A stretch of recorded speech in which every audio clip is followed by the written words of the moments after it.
ሰላም ጤና ይስጥልኝ እንደምን አምሽታችኋል ውድ ተመልካቾቻችን የለተሰኞ ግንቦት 4 ቀን 2017 ከአባይ ቴሌቪዥን የሚተላለፍላችሁ አውደ ዜና ተጀምሯል።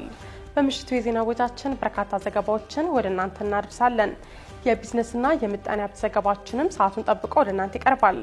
ዜናውን እየመራው ሀና ፍሳ ከእናንተ ጋር ቆይታ አድርጋለሁ። አብራችሁን ቆዩ። በመጀመሪያው ክፍለ ጊዜ የመረጃ ጥንቅራችን ውዝግብ በተፈጠረበት የትግራይ ደቡባዊ ዞን የተገኙት ሌተናል ጀነራል ታደሰ ወረደ የኃይል እርምጃ አካሄድ አይዋጣንም ሲሉ መናገራቸውን የአዲስ አበባ መጅሊስ ከስም ማጥፋት ባሻገር ቅሬታ የሚያቀርቡ አካላትን ለማስተናገድ ዝግጁ መሆኑን ማስታወቁን እንዲሁም ደግሞ በማዕከላዊ ኢትዮጵያ ክልል የጸጥታ ችግር ባለባቸው አካባቢዎች ላይ ግጭት እንዲፈጠርና ችግሩ እንዳይፈታ የሚሰራ የተደራጀ ቡድን መኖሩ መጠቆሙን የተመለከቱ መረጃዎችን ወደ እናንተ እናደርሳችኋለን። አብራችሁ ቆዩ። ውዝግብ በተፈጠረበት የትግራይ ደቡባዊ ዞን የተገኙት ሌተናል ጀነራል ታደሰ ወረደ የኃይል እርምጃ አካሄድ አይዋጣንም ሲሉ ተናገሩ። የህወሓት ሊቀመንበር ዶክተር ደብረጽዮን ገብረሚካኤል የድርጅታቸው ልሳን ከሆነው ወይን ሚዲያ ጋር ባደረጉት ቃለ መጠይቅ የሚመሩት ቡድን በርካታ ስራዎችን እየሰራ መሆኑን ተናግረዋል። ዶክተር ደብረጽዮን ከድርጅቱ መርህና ውስጥ ደንብ አፈንግጠዋል እንዲሁም የፓርቲው ሸክም ነው የሚሉትን በአቶ ጌታቸው ረዳ የሚመራውን ቡድን ከፓርቲው አመራርና ከጊዜያዊ አስተዳደሩ የስልጣን እርከን ማባረራቸው እንደ ትልቅ ስኬት ጠቅሰውታል።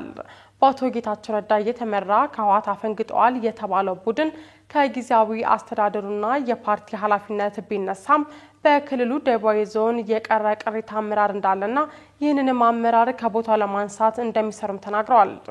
ዶክተር ደብረጽዮን ይህንን ባሉበት በዚህ ወቅት የጊዜያዊ አስተዳደሩ ፕሬዝዳንት ሌተናል ጀነራል ታደሰ ወረደ ወደ ክልሉ ደቡባዊ ዞን የመጀመሪያ የሆነ ይፋዊ ጉብኝት አድርገዋል። ሌተናል ጀነራል ታደሰ ወረደ በዞኑ ከሚገኙት የጸጥታ ኃይል አመራሮች ጋር ባደረጉት ውይይትም የኃይል እርምጃ ዘላቂ ሰላምና አስተማማኝ ጸጥታን ማረጋገጥ አይችልም ብለዋል።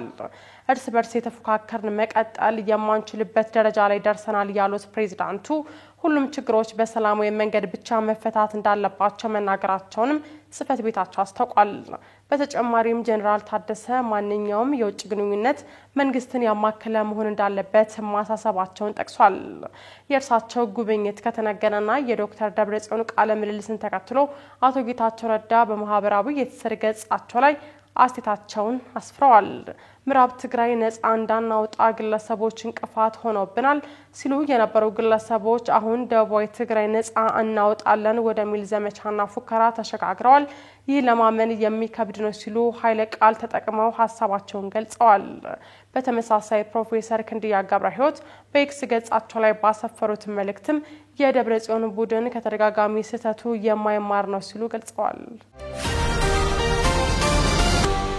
የአዲስ አበባ መጅሊስ ከስም ማጥፋት ባሻገር ቅሬታ የሚያቀርቡ አካላትን ለማስተናገድ ዝግጁ መሆኑን አስታወቀ። የአዲስ አበባ እስልምና ጉዳዮች ከፍተኛ ምክር ቤት በተቋሙ የስራ እንቅስቃሴ ዙሪያ በዛሬው ዕለት ለእስላማዊ መገናኛ ብዙሃን ጋዜጣዊ መግለጫ ሰጥቷል። በመግለጫውም ከሚዲያ ባለሙያዎች በርከት ያሉ ጥያቄዎች የተነሱ ሲሆን ከዛም ውስጥ በኮሪደር ልማት ጋር በተገናኘ በከተማዋ የሚገኙ መስጂዶችን ከመጠበቅና በተሻለ መልኩ እንዲገነቡ ከማድረግ አንጻር ተቋሙ ስለሰራቸው ተግባራት በአንዳንድ መስጂዶች አካባቢ የሚከሰቱና የሚስተዋሉ ግጭቶችን በተመለከተ ሰሞኑን በውድቀት ሌሊት በጸጥታ አካላት የፈረሰው የተባረክ መስጂድ አጥር ጉዳይ እንዲሁም መጪው ምርጫን የተመለከቱና ሌሎች ጥያቄዎች ተነስተዋል። ይህንንም ተከትሎ የአዲስ አበባ መጅሊስ ራስ አስኪያጅ የሆኑት ሀጂ ሪያድ ጀማል ምላሽ የሰጡ ሲሆን በአዲስ አበባ ውስጥ ያሉ መስጂዶች በዘመናዊ መልኩ እንዲገነቡ ከሀገር ውስጥ ባለሀብቶች ጋር ውይይት እንደተካሄደና የተወሰኑ መስጂዶች በውሉ መሰረት ለባለሀብቶች እንደተሰጡ እንዲሁም በ100 ብር ለመስጂድ ፕሮጀክት አማካኝነት ህዝበ ሙስሊሙን በማሳተፍ ለመገንባት ጥረት እየተደረገ መሆኑን ገልጸዋል። ሌላው ምላሽ የሰጡበት ጉዳይ በመስጂዶች አካባቢ የሚስተዋሉ ግጭቶች ሲሆን ይህንንም በዘላቂነት ለመፍታት ከሚመለከታቸው አካላት ጋር ውይይት እየተካሄደ እንደሚገኝና የደረሱበትንም ለህዝብ እንደሚያሳውቁ ገልጸዋል። ከሰሞኑ አነጋጋሪ የነበረው ሜክሲኮ አካባቢ የሚገኘው የተባረክ መስጂድ አጥር መፍረስን አስመልክቶ የተደረጉ ጥረቶች እስካሁን መፍትሄ አለማስገኘታቸውንም ጨምረው ገልጸዋል። ሌላው ምርጫን በተመለከተ ማብራሪያ የሰጡት የከፍተኛ የምክር ቤት ፕሬዝዳንት ሼህ ሱልጣን አማን አሁን ያለው መጅሊስ በሹመት የመጣ መሆኑን ገልጸው ምርጫውን ለማከናወን አስፈላጊው የቅድመ ዝግጅት ስራዎች መጠናቀቃቸውን ተናግረዋል።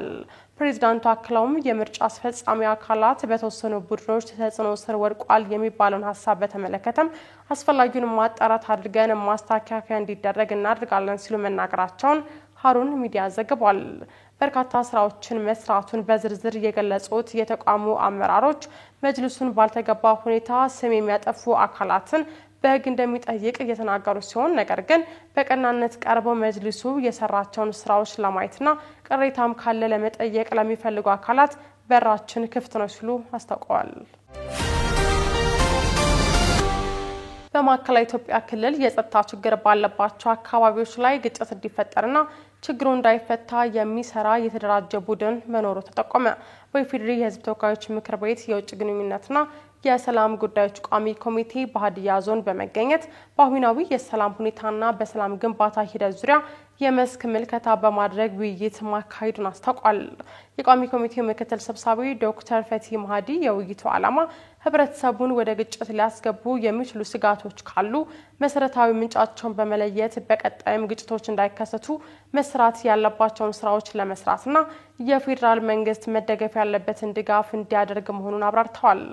ዶክተር ፈቲ አያይዘውም የወንድማማችና የእህትማማችነት መልካም እሴቶችን ማጎልበት እንደሚገባና የሀገር ሽማግሌዎች የሚመለከታቸው አካላት ህብረተሰቡን በማስተማርና ቀጣይነት ያላቸው ውይይቶችን ተጠናክረው እንዲቀጥሉ አስገንዝበዋል። ዶክተር ፈቲ ማህዲ የመንግስት አስተዳደርና መደበኛ ትምህርት የተቋረጠበት አንድ አካባቢ ላይ በጋራ በመስራትና ችግሮችን መፍታት የተጀመሩ ጥረቶችን አጠናክሮ በመቀጠል መደበኛ እንቅስቃሴዎችን ማስጀመር እንደሚገባም አስገንዝበዋል። የቋሚ ኮሚቴው አባል አቶ ሞጋ አባቡልጉ በበኩላቸው የጸጥታ ችግር ባለባቸው አካባቢዎች የሀገር ሽማግሌዎችና መልካም ሀሳብ ያላቸው ሰዎችን ጭምር ወደ ማጥቃት የመሄድ ግጭት እንዲፈጠር ችግሩ እንዳይፈታ የሚሰራ የተደራጀ የመደበኛ ቡድን መኖሩን ከውይይቱ መረዳታቸውን ጠቁመው ይህንን ችግር ለመፍታት የትኩረት ማዕከል አድርገው መስራት አለበት ብለዋል። በማዕከላዊ ኢትዮጵያ ክልል የሀዲያ ዞን ርዕሰ መስተዳደር አቶ ማቴዎስ አኒዮ በበኩላቸው በጉራጌ ዞን ስር በሚተዳደሩ የጉራጌና የሀዲያ ሕዝብ በሚኖርባቸው 3 ቀበሌዎች ጋር በተገናኘ ከዚህ በፊት ችግሮች እንደነበሩ ጠቁመው የሁለቱም ዞን አመራሮች ከሃይማኖት ተቋማት፣ ከንግዱ ማህበረሰብ፣ ከአርሶ አደሮችና ከወጣቶች ጋር በጋራ በሰሩት ስራ አካባቢው ወደ አንጻራዊ ሰላም መመለሱን ተናግረዋል። የተወደዳችሁ ተመልካቾቻችን እየተከታተላችሁት ያላችሁት ከአባይ ቴሌቪዥን የአውደ ዜና የመረጃ ሰዓታችን ቀጥሏል። በጅዳና አካባቢው በህገወጥ መንገድ በስራ ላይ የሚገኙ ኢትዮጵያውያን የቤት ሰራተኞች ህጋዊ የመኖሪያ ፍቃድ እንዲያወጡ ጥሪ መቅረቡን አሜሪካ በሶማሊያ ያለውን የሰላም አስከባሪ እንድትደግፍ ከአፍሪካ ህብረት የቀረበላትን ጥያቄ ውድቅ ማድረጓን ጨምሮ ሌሎች ዜናዎችን እያስበለጠ ይዟል። ተከታትለን እንመለስ። በአፋር ክልል ለሰብአዊ ድጋፍ ይቀርብ የነበረው ድጋፍ መቀዛቀዝ ስጋት መፍጠሩን የክልሉ ባለስልጣናት ተናገሩ። የአሜሪካ ዓለም አቀፍ የልማት ኤጀንሲ USAID የሚያደርገው ድጋፍ ከቆመ በኋላ በአፋር ክልል የሰብአዊ እርዳታ ጉዳይ ስጋት መፍጠሩ ተገልጿል። ለሰብአዊ እርዳታ ፈላጊዎች ከUSAID ብዙ ድጋፍ ይገኝ የነበረ ቢሆንም መቀዛቀዙን የክልሉ ባለስልጣናት እንደነገሩ በመጥቀስ ዶቼ ቬለ ዘግቧል። በክልሉ ይቀርብ የነበረው ድጋፍ መቋረጥ ለአርብቶ አደር ሆነ ከፊል አርብቶ አደር የጎላ ተጽዕኖ እንደሚኖረው አንድ ስማቸው እንዲገለጽ ያልፈለጉ በመንግስት የሰብአዊ ተቋም ውስጥ የሚሰሩ የሰብአዊ ድጋፍ ባለሙያ ተናግረዋል። እንደ ክልል ብዙ ተጽዕኖ አለው የሚሉት ባለሙያው የዝናብ እጥረት ሲኖር ከፍተኛ ድርቅ አለ፣ ምክንያቱም ከብቶች ካልተመገቡ ወተት ማህበረሰቡ አያገኙም ሲሉ አስረድተዋል። እርዳታው የቆመው ሙሉ በሙሉ ነው የሚሉት የሰብአዊ ድጋፍ ባለሙያ ሪሊፍ የተባለው ፕሮግራም በእኛ አካባቢ የለም ሲሉ አክለዋል። በአፋር ክልል የሚንቀሳቀሱ የግብረሰናይ ድርጅቶች ከፍተኛውን ድጋፍ የሚያገኙት ከአሜሪካ ዓለም አቀፍ የልማት ኤጀንሲ በመሆኑ በርከት ያሉ ሰራተኞች መሰናበታቸው ተገልጿል። በUSAID የሚደጎመው የዓለም ምግብ ፕሮግራም ጨምሮ በክልሉ የሚንቀሳቀሱ መንግስታዊ ያልሆኑ ተቋማት ጭምር ስራ ማቆማቸው በአፋር ክልል በተመጣጠነ ምግብ እጦት የተጎዱ ህጻናት ወደ መቀንጨር እንዳይሄዱ ስጋት መፍጠሩ ተገልጿል። ባለፉት 6 ዓመታት በአፋር ክልል ከኮቪድ ወረርሽኝ በኋላ በሰሜኑ ግጭት በቅርቡም ደግሞ የተከሰተው የመሬት መንቀጥቀጥና ተደጋጋሚ የሆነ ድርቅ በርካቶችን የሰብአዊ ድጋፍ ፈላጊ አድርጓቸዋል። በጅዳና አካባቢው በህገወጥ መንገድ በስራ ላይ የሚገኙ ኢትዮጵያውያን የቤት ሰራተኞች ህጋዊ መኖሪያ ፍቃድ እንዲያወጡ ጥሪ ቀረበ። የሳዑዲ አረቢያ የሰው ሀብትና ማህበራዊ ልማት ሚኒስቴር ከእሁድ ግንቦት 3 ቀን 2017 ዓ.ም ጀምሮ በሀገሪቱ ውስጥ የሚገኙ የቤት ሰራተኞችን ሁኔታ ለማስተካከል የ6 ወር የእፎይታ ጊዜ መስጠቱን አስታውቋል። በእፎይታው የጊዜ ገደብ ውስጥ ማስታወቂያው እስከተለቀቀበት ጊዜ ድረስ በቀጣሪዎቻቸው ነጠፉ ሪፖርት የቀረበባቸውና በህገወጥ መንገድ በሀገሪቱ ውስጥ በስራ ላይ የሚገኙ የቤት ሰራተኞች አስፈላጊውን ቅድመ ሁኔታ በማሟላት በአዲስ ቀጣሪ ስር መዘዋወር የሚችሉ መሆኑ ተገልጿል። በመሆኑም ከግንቦት 3 ቀን 2017 ዓ.ም በፊት በቀጣሪዎቻቸው ሪፖርት የተደረገባቸውና በህገወጥ መንገድ በስራ ላይ የሚገኙ ዜጎች አስፈላጊውን ቅድመ ሁኔታ በማሟላት ህጋዊ የመኖሪያ ፍቃድ ማግኘት እንደሚችሉና በተሰጠው የእፎይታ ጊዜ ተጠቃሚ እንዲሆኑ ጥሪ መቅረቡን ከኢትዮጵያ ጅዳ የቆንስላ ጽሕፈት ቤት ማህበራዊ ትስስር ገጽ ያገኘነው መረጃ ያመለክታል። ለከፋ የኢኮኖሚያዊና ማህበራዊ ችግሮች ለተጋለጡ ዜጎች ድጋፍ የሚያደርገው ፈያ የተቀናጀ ልማት ድርጅት አዲስ የሰብአዊ እርዳታ ፕሮጀክት አስተዋወቀ። ፈያ የተቀናጀ ልማት ድርጅት ባሳለፍነው ቅዳሜ በስካይላይት ሆቴል 16ኛ ጠቅላላ ጉባኤውን ያካሄደ ሲሆን በተመሳሳይ በዕለቱ በቅርቡ የተጠናቀቁ ፕሮጀክቶችን የመዝጊያ መርሃ ግብር እንዲሁም አዲስ የሰብአዊ እርዳታ ፕሮጀክቶችን አስተዋውቋል። ፈያ ኢንተግሬትድ ዲቨሎፕመንት ኦርጋናይዜሽን ከተቋቋመበት በፈረንጆቹ 2002 ጀምሮ ላለፉት 23 ዓመታት በኦሮሚያ በአዲስ አበባ በቤንሻንጉል ጉሙዝ ትግራይና አፋርን ጨምሮ በተለያዩ ክልሎች በሰው ሰራሽና የተፈጥሮ አደጋዎች ሳቢያ ለተፈናቀሉ እንዲሁም ለከፋ የኢኮኖሚያዊና ማህበራዊ ችግሮች ለተጋለጡ ዜጎች የጤና፣ የምግብ፣ የመጠለያ፣ የአልባሳትና የቁሳቁስ ድጋፍ በማቅረብ እንዲሁም መልሶ በማቋቋምና HIV ኤድስን በመከላከል ረገድ መጠነ ሰፊ የነፍስ አድን ስራዎች መስራቱ ተገልጿል። በመርሃ ግብሩ ላይ ድርጅቱ ላለፉት 1 ዓመታት በተለያየ የሀገሪቱ ክፍሎች ሲተገበሩ የነበሩ የሰብአዊ እርዳታ አፈጻጸም ና ሪፖርት የቀረበ ሲሆን ለቀጣይ 5 ዓመታት በተመሳሳይ በተለያዩ አካባቢዎች የሚተገበር አዲስ የሰብአዊ እርዳታ ፕሮጀክት ይፋ አድርጓል። የድርጅቱ መስራችና ዋና ዳይሬክተር የሆኑት ዶክተር አንበሱ ቶላ ላለፉት 1 ዓመታት በተለይ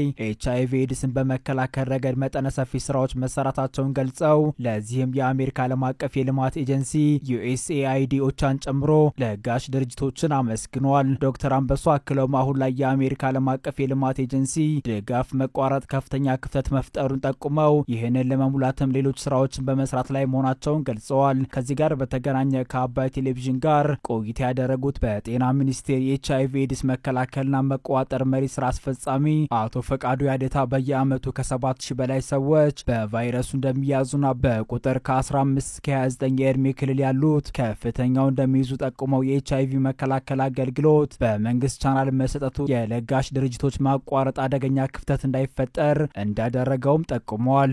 ኢትዮጵያ ከየትም አገር ወይ ደግሞ ከአፍሪካን ሀገር ለየት የሚያደርጋት ምንድነው? የኤችአይቪ ኤድስ የአገልግሎት አሰጣጥ ስርዓታችን በመንግስት ቻናል ነበር። ይሄ እንደ ጥሩ አጋጣሚ አግኝተናል። ስለዚህ አገልግሎቱን ከየጤና ተቋማት የሚሰጡ ባለሙያዎችም መደበኛ ባለሙያዎች መሆናቸው በአጋሮች ላይ ያልተመሰረቱ እንደመሆናቸው አጋር ድርጅቶች ቴክኒካል ድጋፍ እንጂ መሰረታዊ ጉዳዮችን ከመጀመሪያ ወደ መንግስት መውሰዳቸው ይህንን ለመቻልና ለመቋቋም አጋጣሚ ሰጥቷል። ነገር ግን የሚጎሉን ነገሮች አይኖሩም ማለት አይደለምና ለዚህ ደግሞ መንግስት በእቅድ እየሄደበት እንደሆነና ችግሩን የሚፈታ ብዬ ተስፋ ይኖረኛል። አሜሪካ በሶማሊያ ያለውን የሰላም አስከባሪ እንዲደግፍ ከአፍሪካ ህብረት የቀረበላትን ጥያቄ ውድቅ አደረገች። አሜሪካ በሶማሊያ ላለው የአፍሪካ ህብረት አዲሱ ተልእኮ የፋይናንስ ድጋፍ እንደማታደርግ ማስታወቋ ተገልጿል። የአፍሪካ ህብረት ከፍተኛ አመራሮች ለተልእኮ አሜሪካ ድጋፍ እንድታደርግ ለማሳመን ወደ ዋሽንግተን አምርተው የነበረ ቢሆንም የአሜሪካ መንግስት አመራሮች በኦፕሬሽን አለመሳካትና ሌላው የዓለም ክፍል የድርሻውን እየተወጣ አይደለም በሚል ጥያቄውን ውድቅ ማድረጋቸው ተዘግቧል። አሜሪካ ከሳምንታት በፊት ተልእኮውን ተመለከተ በካምፓላ በተካሄደው ስብሰባ መዋቅራዊ ለውጦች ካልመጡና ሌሎች ሀገራትን በእኩል ካላዋጡ ምንም አይነት ድጋፍ እንደማታደርግ መግለጿ ይታወሳል። ህብረቱ በሶማሊያ ለነበረው የቀድሞ ተልእኮ ያልተከፈለ ዕዳና ደሞዝን ጨምሮ የ$100 ሚሊዮን እጥረት ያጋጠመው ሲሆን አዲሱ ተልእኮ ከአልሻባብ መጠናከርና ድጋፍ ማጣት የተነሳ ከባድ ፈተና እንደሚገጥመው ከወዲሁ ተሰግቷል። ለአመታት በአልሻባብ የምትታመሰው ሶማሊያ ደህንነቷን ለማረጋገጥ የጎረቤት ሀገራት ወታደራዊ ድጋፍ አስፈልጓት የቆየ ሲሆን በሶማሊያ የአፍሪካ ህብረት ሰላም አስከባሪ ኃይል ባለፉት ዓመታት በአገሪቱ ውስጥ ተሰማርቶ ጥበቃና ወታደራዊ ዘመቻዎችን ሲያከናውን ቆይቷል። ይህንንም ጦር በበላይነት የአሜሪካ መንግስት በገንዘብ ሲረዳ የቆየ ሲሆን አሁን ግን የአሜሪካ መንግስት ድጋፉ እንደማይቀጥል ተገልጿል። ከዚህ በፊት የውጭ ኃይሎች የአገሪቱን ደህንነት ጉዳዮች ለሶማሊያ ጦርና የጸጥታ ኃይሎች ማስተላለፍ ይጠበቅባቸው የነበረ ቢሆንም እስካሁን ድረስ ይሄው ጉዳይ በተለያዩ ምክንያቶች ሊሳካ አልቻለም። ይህንን ተከትሎም ለዓመታት ሰላም አስከባሪው ኃይል የሶማሊያን የጸጥታ ጉዳይ በበላይነት ሲመራ የቆየ ሲሆን ይህንኑ እንደሚያስጠብቅ ይጠበቃል። ከአባይ ቴሌቪዥን የምሽት ዘገባዎቻችን አሁንም እንደቀጠሉ ናቸው። ውድ ተመልካቾቻችን አሁን ደግሞ የቢዝነስና ምጣኔ ሀብት ጉዳዮች የሚቀርቡበት ሰዓት ላይ ደርሰናል። መረጃዎቹን ዳሩ ሰላም ትሾም ይዛለች። በድጋሚ አብራችን ቆዩ።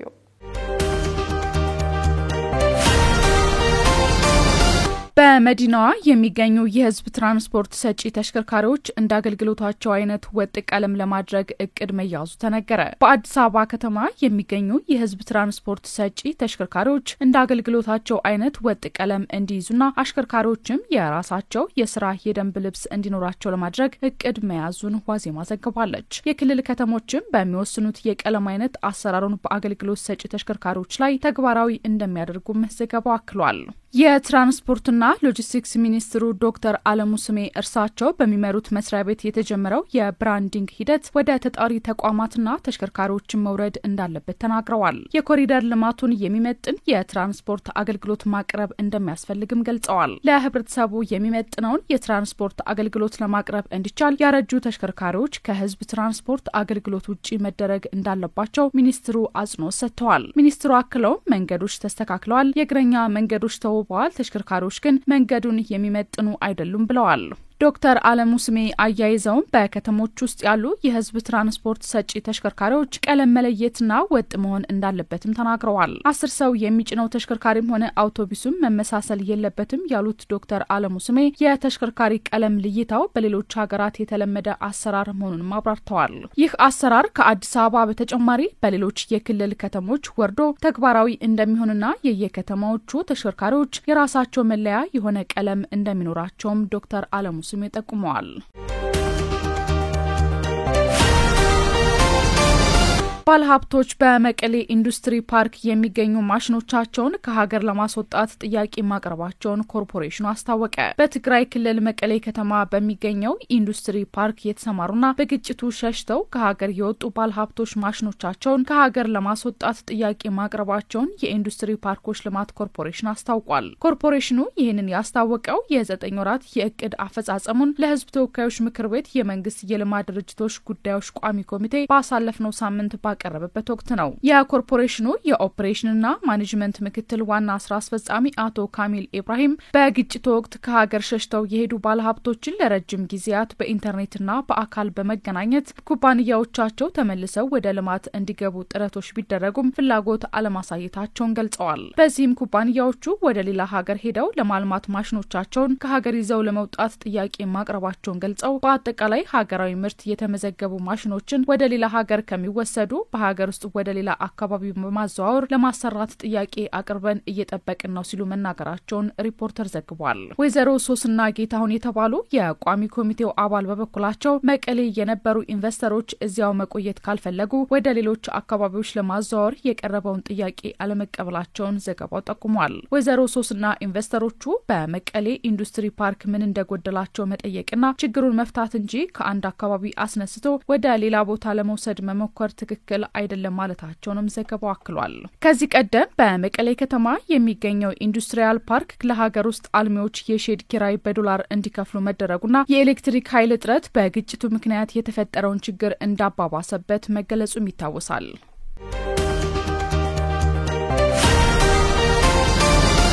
አሜሪካና ቻይና የታሪፍ ቅነሳ ለማድረግ መስማማታቸውንና የንግድ ጦርነቱ እንዳይባባስም ትልቅ መሻሻል ማድረጋቸው ተገለጸ። የዩናይትድ ስቴትስ ፕሬዝዳንት ዶናልድ ትራምፕ በጥር ወር ወደ አሜሪካ በሚገቡት እቃዎች ላይ በቻይና ላይ ከፍተኛ ቀረጥ መጣላቸው ይታወቃል። በዚህም ፕሬዝዳንት ትራምፕ በቻይና ምርቶች ላይ 145 በመቶኛ ቀረጥ የጣሉ ሲሆን ቤጂንግ በበኩሏ በአንዳንድ የአሜሪካ ምርቶች ላይ 125 በመቶ ቀረጥ በመጣል የአጸፋ ምላሽ መስጠቷ ይታወቃል። ቻይና ቻይናና ዩናይትድ ስቴትስ በስዊዘርላንድ ለ2 ቀናት የንግድ ድርድር ማድረጋቸው የተገለጸ ሲሆን ይህም በሁለቱ ሀገራት ግንኙነት ላይ መሻሻል መታየቱ ተሰምቷል። የዩናይትድ ስቴትስ የገንዘብ ሚኒስትር ስኮት ቤሴንት ውይይቶችን ውጤታማና ገንቢ ሲሉ የገለጹ ሲሆን የቻይናው ምክትል ጠቅላይ ሚኒስትር ሄላይፊንግ በበኩላቸው ውይይቶቹ ጥልቅና እውነተኛ ናቸው ብለዋል። በጄኔቫ የ2 ቀናት ድርድር መጠናቀቁን ተከትሎ የዩናይትድ ስቴትስ የንግድ ተወካይ አምባሳደር ጃሚሶን ግሬር ከቻይና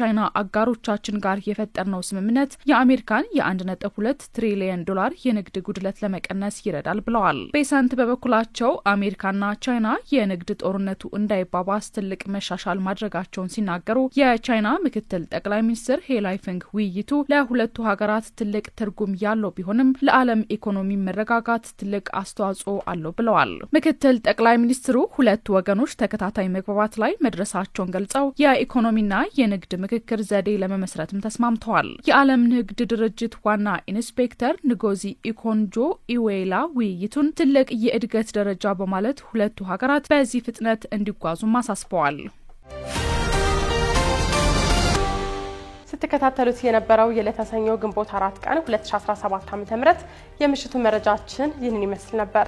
አብራችሁን ስለነበራችሁ ከልብ ያመሰገን። በያላችሁበት መልካም ምሽት